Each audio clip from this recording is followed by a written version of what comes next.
It's like, just calm down, folks. Just calm down.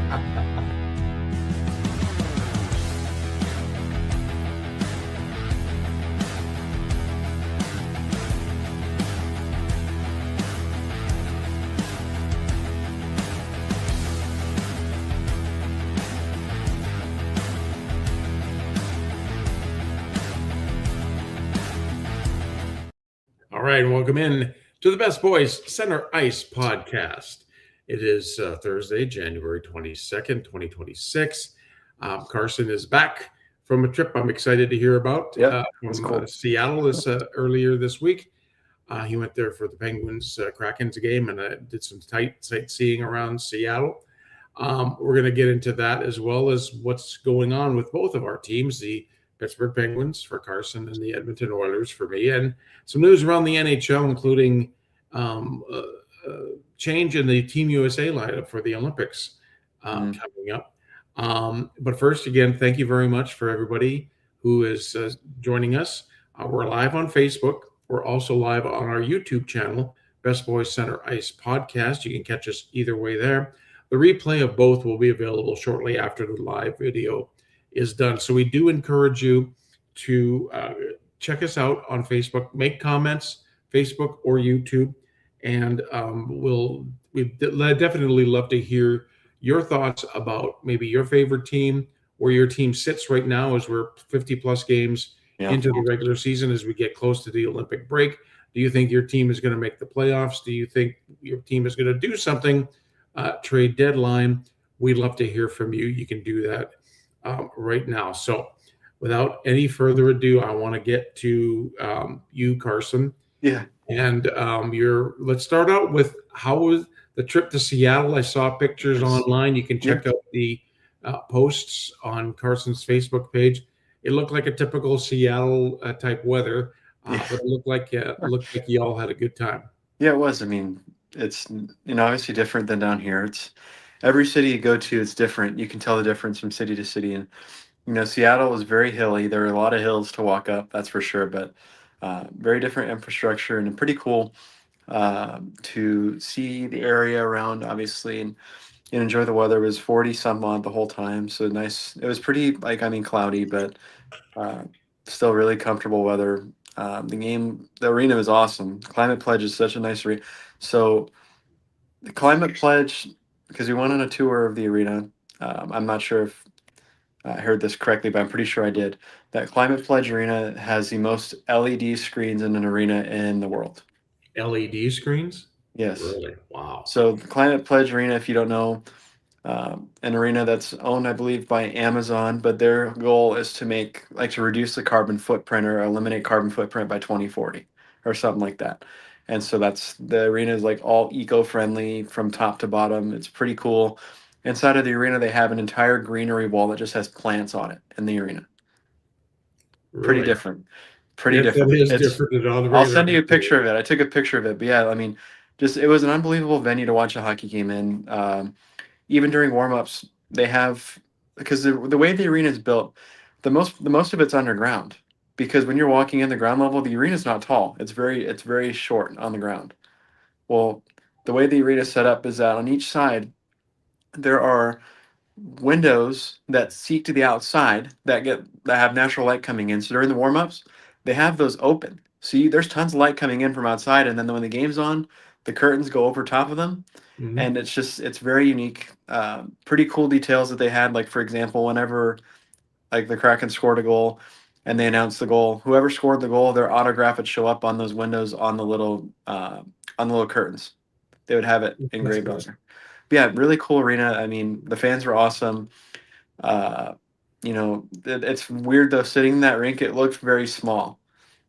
Sitting down, it just looks very tiny, but it was a nice arena. Obviously, the game was good. The Penguins won it. But the fans were great. Then we went to the next night. They had a PWHL game that we went to, which is when we went there for our tour. And very interestingly enough, the fan engagement is more present for them versus the Kraken games. So I think it's because the PWHL games are a bit easier to follow because they're not as quick paced as the NHL games, so it's easier for them to understand what's going on. But regardless, the fans are very good. Obviously, in a good mood because we got there the day after the Seahawks beat the Niners to advance to the NFC Championships. Everybody was in a good mood from that. But yeah, it was good. Good food, good time, I mean, good weather. Perfect little vacation. Come back and you don't really feel out of sorts. But cherry on top is the Penguins winning the game. Obviously, they had an offensive outburst, which was nice. I normally don't see them score that much when I go, so it was Yeah. cool to get them to light the lamp a few times. Yeah, that's nice, guys. Yeah, you haven't had the best of luck seeing No, goals. well, no, and I mean, like they usually don't score that much, and for the most part, they don't win. But Mm. they came out guns a blazing. They scored two quick ones in the first period, and it was pretty much anytime the Kraken came back, the Penguins responded. Your old boy Kulak got a big one in there in the game, but it was fun, and the Stew chants travel pretty well. I'll tell Yeah, you, really? they do. I was participating. I'll let you know. Okay, good. But no, it was fun, and I mean, just really, really fun environment, really fun arena. I think that's my favorite arena I've been to. I Yeah. think. And speaking of your trip, Jamie is Oh, watching cool. us right now on Facebook. Yeah. Hi, No, Jamie. we had a good time, and she was a good sport, repping the colors. Yeah, She seemed to embrace it a little bit. I don't know. I mean, she was yeah. cheering and stuff, but Maybe we can take her over from the dark side of mm, Washington to yeah. the light I side of won't I won't push it Pittsburgh. too much, but I'll give her credit. She was wearing a Capitals jacket underneath, but no, it was fun. We had a good time, and you know, obviously that's my thing is going to hockey games. So that makes any vacation good for me is going to a hockey game. Yeah. So it was great. Well, great. I'm glad you had a great time. And I got your puck. Oh, thank you. You got. I can say I got a little puck Yep. collection going on. I think I got a couple here that from this would have been 2020 last season. Yep, when I went to Pittsburgh. Yep. Yeah, when he went to Pittsburgh for the Ottawa and Washington. So that'll add to my puck collection. Yeah. Um, It was cool. I do have a puck from the inaugural Let season of me Utah. let So me grab yours real quick so I can show you. okay, so yeah, I got lots of pucks. I got lots of pucks from when Carson and I would go to Dallas. I do have a puck from the Vegas game I went to last year. That arena is beautiful. T-Mobile Arena is There it beautiful is. in Vegas. And oh yeah, that's nice. I like that. That's a very nice. The Seattle and Pittsburgh. Yeah, I like that. That's very Yep. cool. So that'll go Nice. into the collection. So Yeah. right, since we're talking about the Penguins, since we're talking about you, let's continue on with the week Oh, that was for the Penguins. beautiful. 3-0-1 since we last came on. They were in action last Thursday against the Flyers when we were going on and they beat them. In that game, I think it was 6-3 final. Really good game. I mean, offensive downpour. They were 3 for 4 in the power play. Stu played pretty well. Uh, kind of a little bit of a feisty game, but the Flyers just didn't have anything goaltending wise to keep the puck out of the net. Then they had to play against the Jackets on Saturday at home, which that's the fourth out of four matchups against them. But every game they played has gone to overtime. Every game. So pretty neat. But the Jackets prevailed. But the late game heroics of the Penguins this year have been huge. They've had probably three to five times this season already where they've scored a 6-on-5 goal to tie the game, which is huge because you gain an extra 3 to 5 points in the standings. Regardless, they go to overtime and it's back and forth, back and forth. It was heart pumping and crazy energy, but nobody scored, and the Jackets ended up winning in the shootout. Uh, and then, you start up this week. Monday they played in Seattle. Of course, I already talked about that. Penguins won that one 6-3. Really good game overall. Stu played well. The guys in front of him played well. PK got a shorthanded goal. I think the first shorthanded goal of the season. But they took care of business in Seattle, and then finally. They got their revenge against the Flames, who beat them a couple weeks ago at home. They come back to Calgary and beat them 4-1 last night. Really good game. I mean, Malkin had a goal. Chinikov had another one. He's been a really good fit, a guy that I want to talk about more later because he's been a diamond in the rough. He has such a good shot and he just shoots whenever. And honestly, that's the kind of energy they need is somebody who's just going to fire the puck. But he got his third goal already with the team. And then Tommy Novak had a nice goal in there. Calgary came back at the end of the second and scored one of those crappy late goals, with like 2 seconds left in the period. So it made me kind of worried something was going to happen off of that. But the Penguins came back and scored a goal in the first shift of the third. And pretty much held Calgary down. Looked like they didn't have to waste too much energy either, which was kind of nice, coming back for tonight's game. that they really didn't have to. They were just chipping pucks, dumping pucks in, and they were swarming. The broadcast team was talking about it. Um, the Penguins were just swarming the neutral zone, so the Calgary couldn't gain any entries. They would get the puck in, and the Penguins would clear it, and that was it. And so that made it a lot easier for them. But yeah, another great game for Stu. I think I saw in his last 6 games, I think his last 6 games, he's 5-1-0, and his goals against is like 1.5. So he's He's got played really well. nine Yeah, something save yeah. percentage. Well, and nonetheless, they're down EK 65 already, and Letang was out after the Seattle game. So that was a big loss to not have Letang in there already. But the Mhm. Penguins defensively played really well. I mean, they didn't really give him anything. And now they had a amazing week. They're second place in the division right now. They are on a high, and their schedule, for the most part, until the Olympic break, is pretty favorable, where they can win a lot of these games. So they have a lot of time off between games starting here pretty shortly, which is fine by me because honestly, with all the injuries, they need it to get back healthy. We'll now get into this probably in a little bit. We have the big matchup in about an hour and a half against you guys, against Edmonton. And then we close out the Western Canada trip on Sunday, which is in Vancouver, but that game's kind of nice because it's at like 4 o'clock. So it's not going to be one of those 9 or 10 o'clock starts. And then we head back home not until Thursday, and I believe we play against the Blackhawks. So not that many games for the next week, but honestly, they need it just to get back and healthy and uh, take advantage of the rest that they can get because once the Olympics are done, that's over with. Everybody's going to be playing every other night. Uh, this compressed schedule has been brutal. A lot of teams are just playing over and over and over again, but it's had to be done for the Olympic break. But I'm happy with where they're at. Again, they're well above 500. They are in a good spot. They have games in hand on pretty much every team in the division. So any points that they get just make more of a cushion. And their divisional play has been phenomenal. I think this year divisional play so far, I believe they're like 8-1-4 already. So they barely lost in regular. They've only lost once in regulation all season, and that's been the difference from last few seasons to now. Why they're in a playoff spot is because they're playing well in these divisional games and getting points or winning them. Yeah. And so I'm impressed. I mean the big guys are playing well, but they don't have to carry the load. Everybody's contributing to this. The fourth line has been amazing, like I've said. Guys like Chinikov, Novak, Brazo have been helping with it. And the reason why the Penguins are doing what they are is because the offense is spread throughout the lineup. The big guys don't have to play. Sid doesn't have to play 25 minutes. He can play 18 minutes and it's effective because the other guys are really doing what they're supposed to do and creating havoc and scoring a lot of the goals. I mean, a lot of the goals are being scored by not the top line, which I'm fine with that because that's going to carry this team into where they want to Mhm. be, which is a playoff spot. Obviously, I've already addressed big news for tonight's game. EK 65 is back a bit earlier than he was supposed to be, but he's been practicing for the last few days. He was in a no or full contact jersey already for 2 practices. He feels good to go, so he's back in the perfect time for this game. Letang, not sure if he'll be back tonight. He was day to day. He didn't play last night. I hope he plays today, but if not, you got Carlson back for sure, which is a big boost to the power play because they've surely missed him. Yeah. And that that's a player that you can't that there's not many of in the league that can play like him. Yeah. So I'm excited to see him back. But yeah, really happy with what the Penguins are doing. If they can get 4 out of the 6 points for this next week stretch, I'd be very happy with that. They need the rest, get back in recovery, but keep trying to build their cushion in the division because they are setting themselves up for a really, really bright position in the playoffs, I think.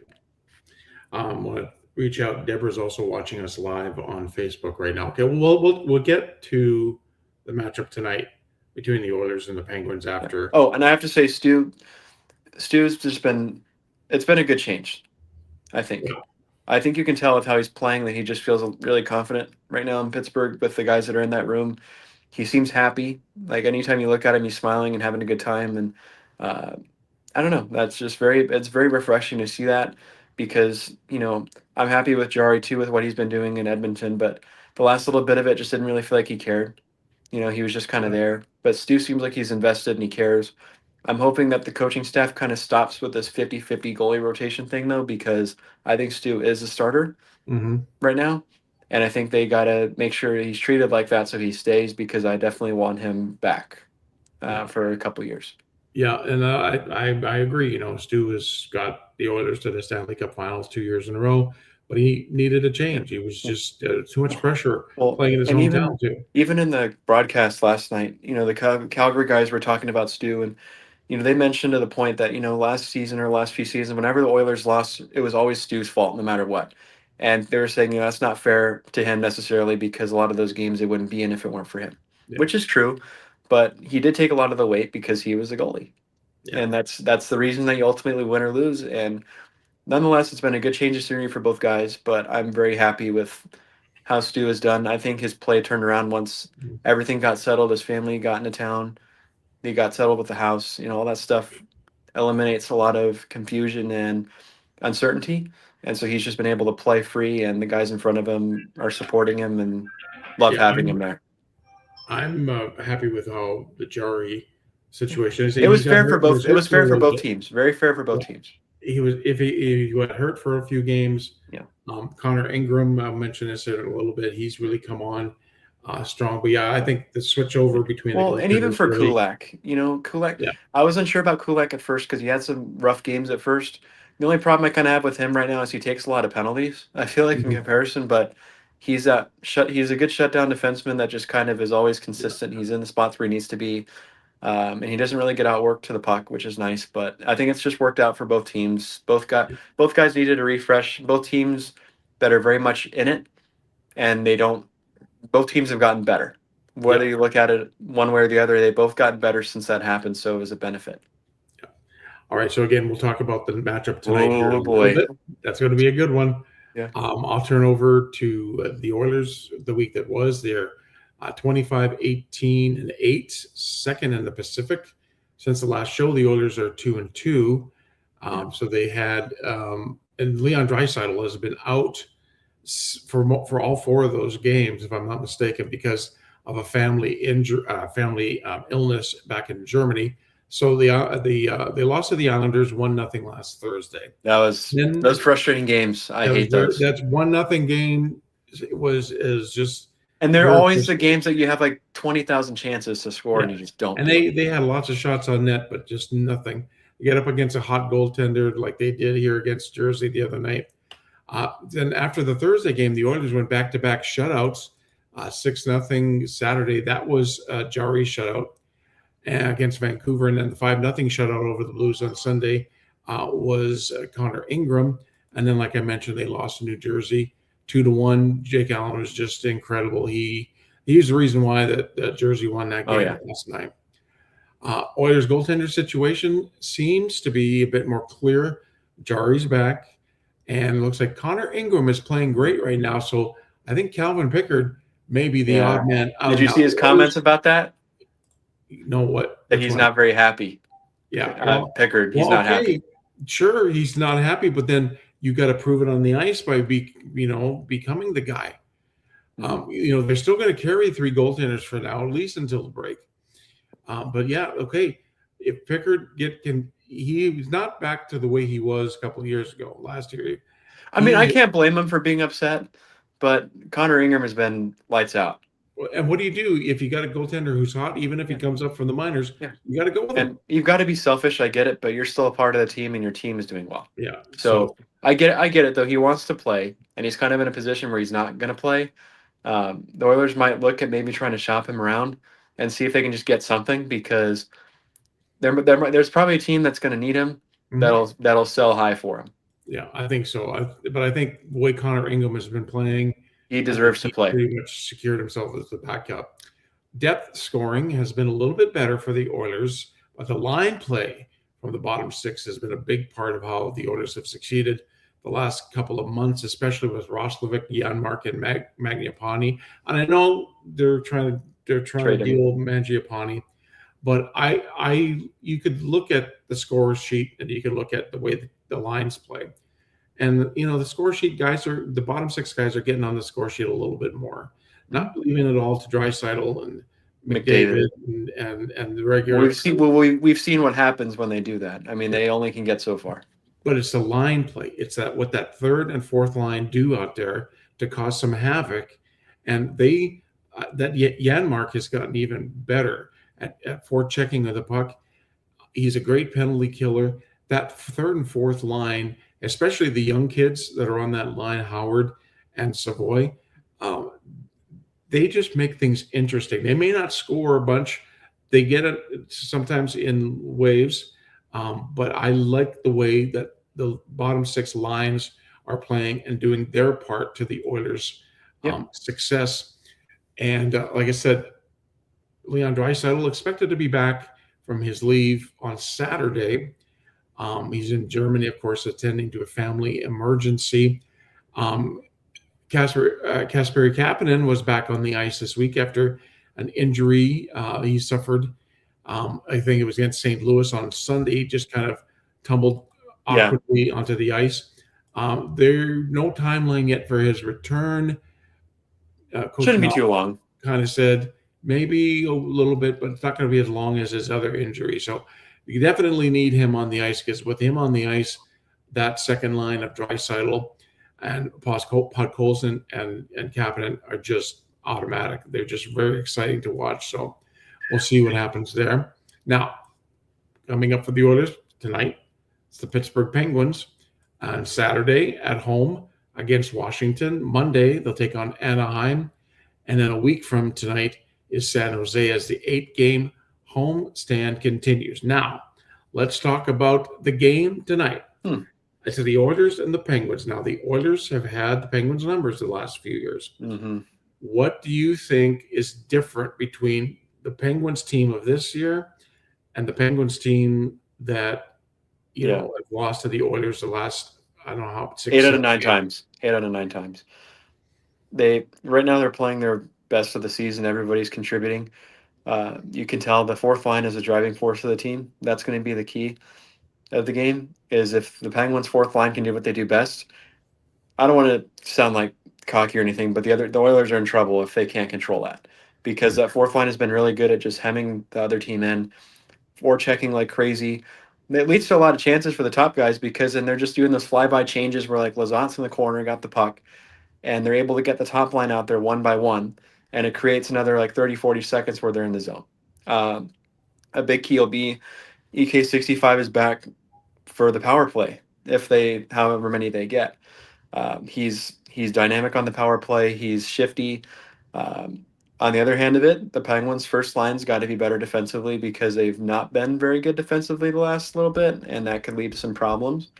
But I think as a team, the Penguins have been, since the holiday break, have been the best defensive team in the league. As far as how many goals they've allowed per game, they're doing really well as a team. The big thing right now with Shelov, since he'll probably be starting, Shelov's has been starting off slow, and then as the game comes on and you need a big save, he's making them. So if he can mitigate that a little bit, that'll be a bit better for the Penguins. But they can't let McDavid do whatever he wants to him. They got to just be ready and for a war. I mean, it's going to be a hard game. They're on a back-to-back, but again, like I said, they didn't look like they had to expend too much energy in Calgary yesterday. I think this is mapping out to be a very good game overall, regardless of the outcome. I think it's going to be very much a tight contest. I hope for a lot of goals, honestly, because I think that's what makes this matchup so unique, is that the superstars in each team that can contribute. But I think the key is the power play and the fourth line for us, especially. But I think it's going to be a really good game. I really do think that, honestly, watching these two teams lately, it's going to be a fierce battle. I look at the Oilers defense. They got to keep going the way they've been going. They've been only, they don't allow a whole lot of time in the defensive zone. And it's usually a one and out. They got to play a lot. They got to continue to play better. They're blocking shots. I like that. They're getting their sticks where they need to be. They're getting people out in front of the net. So the defense to me is key. And the key, again, is those bottom six guys. The bottom two lines, the third and fourth line, have got to keep pressing, and giving the opportunity to the two big lines to go out there and do some damage. I don't know if like it's the Oilers' home game, so they'll have the choice of line matchups and everything. But I think when it comes down to it, goaltending is the biggest part of it. Is Seeloff's going to have a game, like he had when he was with Vancouver against Edmonton, where he played solid? And again, Tristan Jarry, he's still coming back from an injury. Came back from, he played really good in He put New in good Jersey. against Jersey. He did. But I look at the defense and the bottom six guys, because you got McDavid, you've got Hyman, you've got Podkolzin, you've got Ryan Nugent Hopkins. So you've got, your big guys up front. Yeah. The power play's rolling. Yeah. Number one in the NHL. Penalty kill is right up there too. Well, look at that. Both of our teams. So both of our teams have a top 5 special teams overall, I think. Yeah. It's like for the Penguins, it's all like everybody else. You got to stay out of the penalty box, because that Oiler power play, even with Draisaitl not on the ice, still can do some damage. No, but and the Oilers staying out of the penalty box is key too, because they take some bad penalties at the bad time of the game, and they got to be a little bit more disciplined. You're playing. Both teams are playing a team that's playing hot. Yeah. Both of them. Both teams have been playing really well. Way, like Carson said, it's going to be a great game. It's coming up here at 8:00 Central Time. It's going to be a great game. We always love. It's the two nights out of the year where him and I do not agree on the game, but I think we can agree that it's going to be. I think it's really going to be a good game. I mean, obviously, advantage going into it's probably for Edmonton because they're the home team and they are rested more comparison. But the Penguins kind of get a lucky break with no Draisaitl in the lineup. But I mean, it doesn't make a difference. They're still a good team. And there's changes for both. I mean, the Oilers, I don't want to say have the misfortune, but they have Carlson back in the game. That's a bit different of a defensive core versus without him. That changes the dynamic 100% of the time. Yeah, definitely looking forward to the game tonight between the Edmonton Oilers. And it's a perfect start time, I think. 8:00. 8:00. Yeah, love the 8:00 start time. All right, quickly, rest of the NHL. Rasmus Anderson will make his Vegas debut this weekend after the trade with Calgary on the 18th. We knew the trade was coming. He was not happy in Calgary. He wanted to get out of Calgary. That was a good trade for both sides because the Flames got White Cloud, who has played really good for them so far, and he's been one of their top minute guys. So it worked out for both teams. White Cloud got a Stanley Cup already, and now he gets to be a leader in Calgary and possibly boost his value as a player, how much he can maybe be getting in his next deal or where he wants to kind of be. Anderson gets to go and play with a team that's going to be a contender for the Cup where he hasn't won yet. It was bound to happen. It wasn't one of those ugly deals either. It was like mutual. I mean, they knew it was going to happen, and they got him to the right situation for both guys. But yeah, going to be neat to see how he plays. I like his game personally. He plays pretty hard.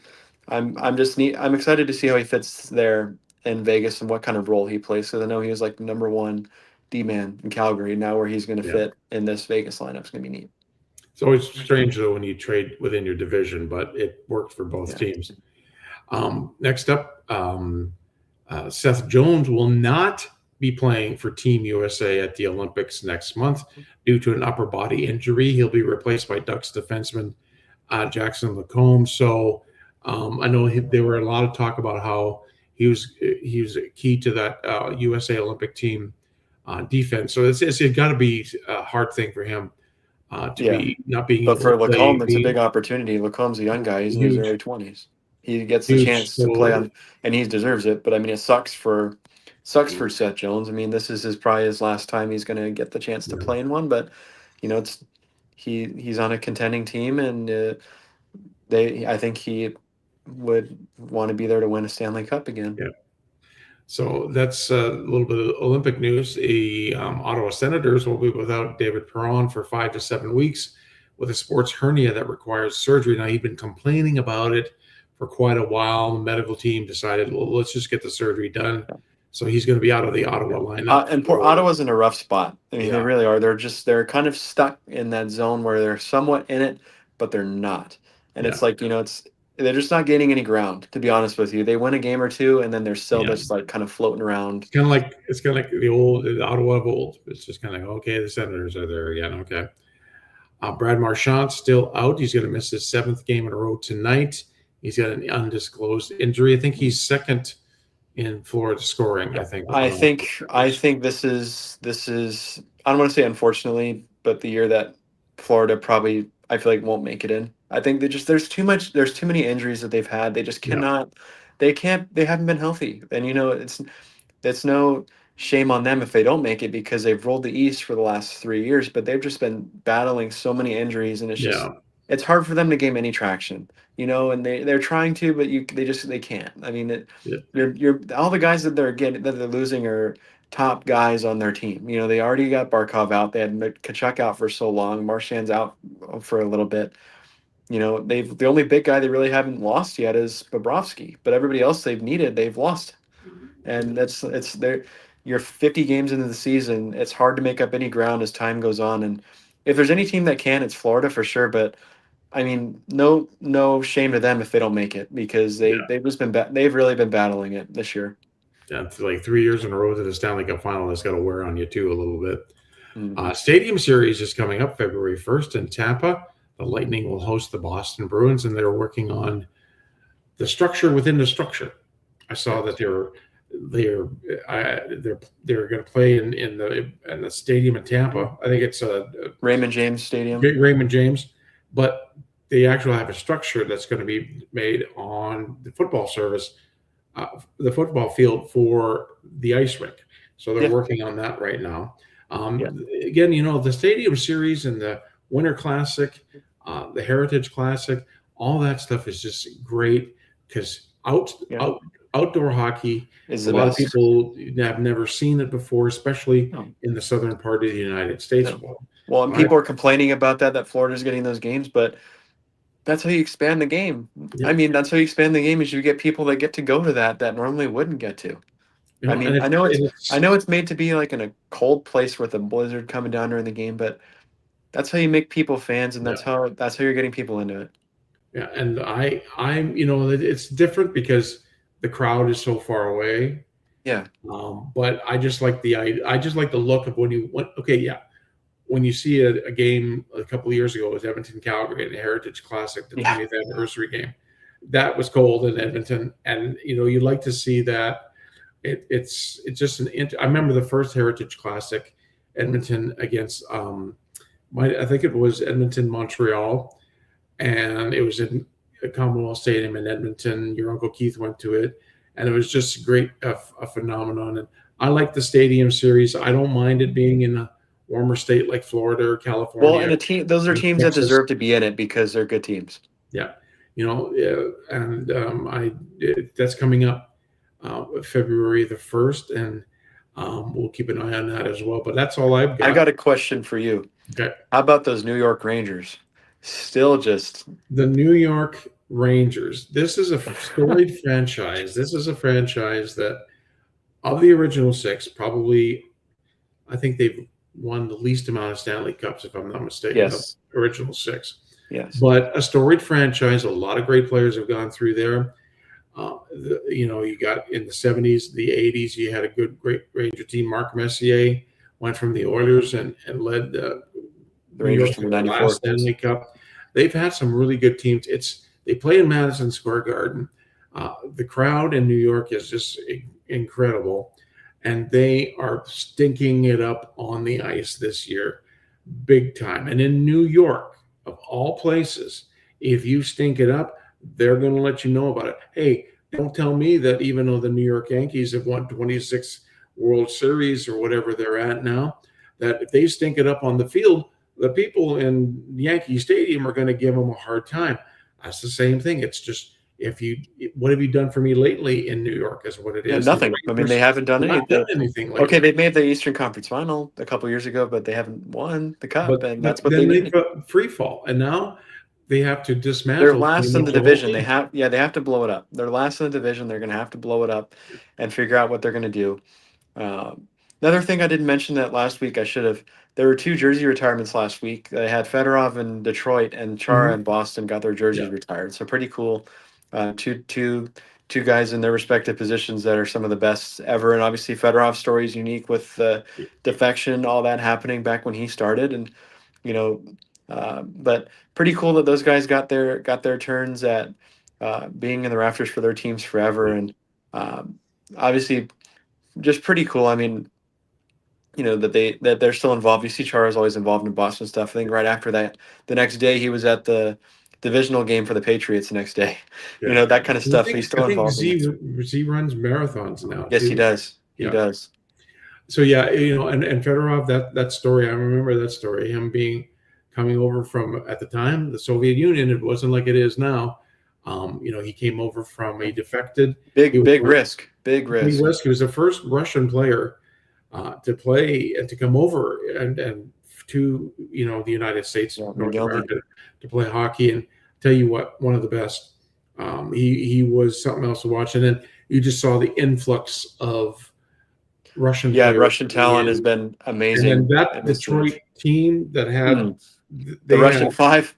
five of them, and they were just one of the best teams. That's a good team. That's just an all-time. Fedorov will go down as one of the best players in the NHL, but I don't think he gets as high a rating as he should get. Nope. And Z, Zdeno Chara, he kind of redefined what a defenseman does. He's huge. What is he, 6'9" without skates or something like that? He led Boston to their Stanley Cups, and he's very well deserving. Both players very well deserving of being up in the rafters in Detroit and in Boston. So that's about it. We've going to run out of time here on the show. Again, if you would like to see the replay will be available on both Facebook and also our YouTube channel. We'd love for you to go over to our YouTube channel and subscribe. And thank you to Jamie and Deborah for tuning in tonight on Facebook. We'll, again, be available for replay in just a little bit.